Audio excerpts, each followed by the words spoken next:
It's time to level up your handstand.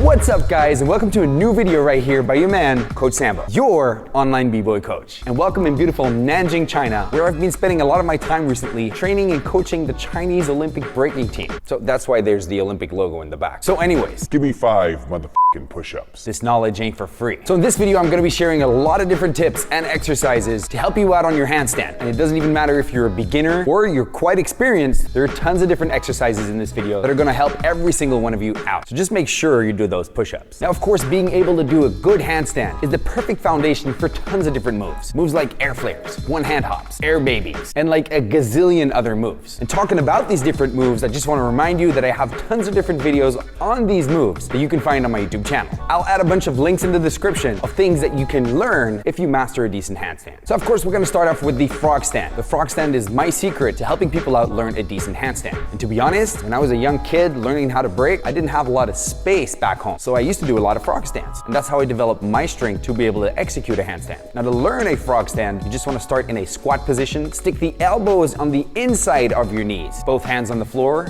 lean forwards, try to find your balance and become one with nature to then execute thy frog stand. Now the frog stand by itself is not enough. What really works effectively to train the muscles you need for a decent handstand is pushing yourself up from that frog stand. Now in the beginning, it could be a small little push, but after a while, you can start pushing yourself up in slow motion, getting better and better hang time with each try. And that's basically how I learned a decent handstand. I just kept pushing myself all the way up until I managed to go from a frog stand all the way to a handstand. So that's basically the thing you want to achieve. You want to push yourself up from a frog stand all the way into a handstand. Second handstand exercise is basically just doing a handstand against the wall, placing your feet against the wall and then gently pushing yourself off the wall, trying to find that balance. It's a great thing to do if you want to get used to standing on your hands and basically get used to the feeling of being upside down. Now in the past, I did have some students that were afraid to go all the way up and basically put their feet against the wall, as if there would be no wall.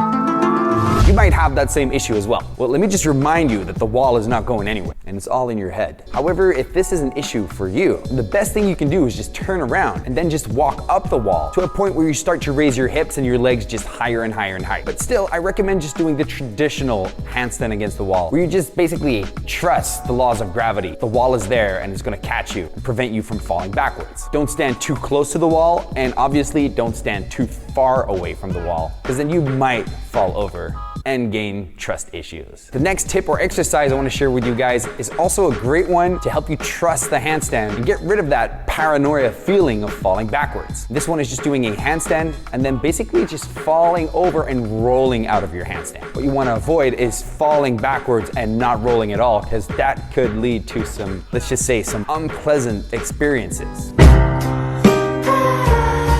The best way to learn a roll is just like find a place where you can practice with some mats or like grass, or somewhere with a soft surface. Start out gently and low, and then just slowly start to trust the process. And then whenever you're executing a handstand and something might go wrong, you know you can always fall back on that trustworthy roll. Now for the next one, let's go back to the wall. This one's really easy. Basically just doing a handstand against the wall and just holding that handstand as long as you can. Like literally until your arms start shaking, till you can't take anymore. You know, do that a couple of times in the week, give it a month, and I'm sure you're gonna develop a lot of extra strength in those arms that are definitely gonna help you with your handstand. Next up is doing a handstand against the wall, and of course, doing the push-ups. That's right, you're gonna be a real action movie hero. Push it to the limit.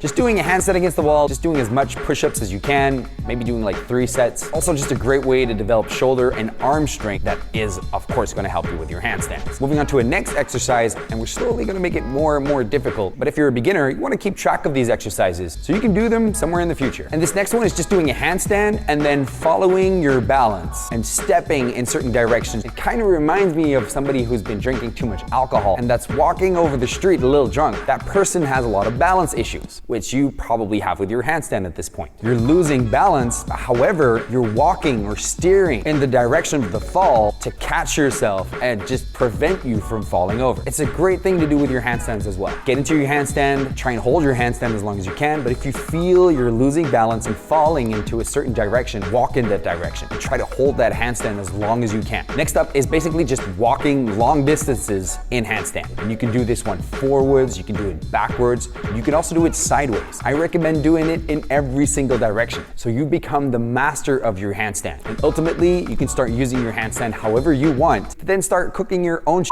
Because don't forget, that's what this breaking game is all about, cooking your own shit. The next exercise or tip is going from your handstand and slowly lowering your legs and hips all the way back to the good old frog stand. Again, a really useful exercise to build up that strength and control when it comes to handstands. The slower you can go from your handstand to your frog stand, the more you put those muscles to work and the more effective the exercise is. This is also a great way to learn how to do handstand planks, you know, like those calisthenic guys. Make sure you try it out. A more advanced handstand exercise I can give you guys is shifting your weight to one hand and then lifting up the other hand and placing down your fingertips. Great exercise to getting used to standing on one hand, just to prepare an exercise for harder moves such as hand hops or 90s or even Airflare. Just make sure you practice equally on both sides, because you don't want like one developed arm and one weaker arm. Then the same exercise but just a little bit harder. Instead of placing all of your fingertips on the floor, you now want to place just one finger on the floor, relying more and more on that one hand you're standing on. And of course, don't forget, you want to practice this on both sides to truly make it effective. And then the last exercise we're going to share with you guys is learn how to do handstand hops. I'm not going to go into detail about the handstand hops because I explain it very, very well in my one hand hop tutorial. So definitely check that one out. Handstand hops are great for a lot of different things, such as being free in your handstand, catching the beat, learning freeze combos, and ultimately also helping you with airflares. I also want to remind you guys that being able to perform a really good handstand still doesn't make you a good b-boy or a good b-girl. You have to master all elements, such as your top rock, your footwork, tons of different freezes, and of course your power moves. So of course on my YouTube channel you can find tons of videos on the subject, and of course I'll add a couple in the description down below. So this is your boy Coach Sambo, your online b-boy coach. Don't forget to subscribe right here if you realize, like many others, that this YouTube channel is on that next level. Because at the end of the day, my good friends, when you think about it, it's just all about that b-boy shit. Peace.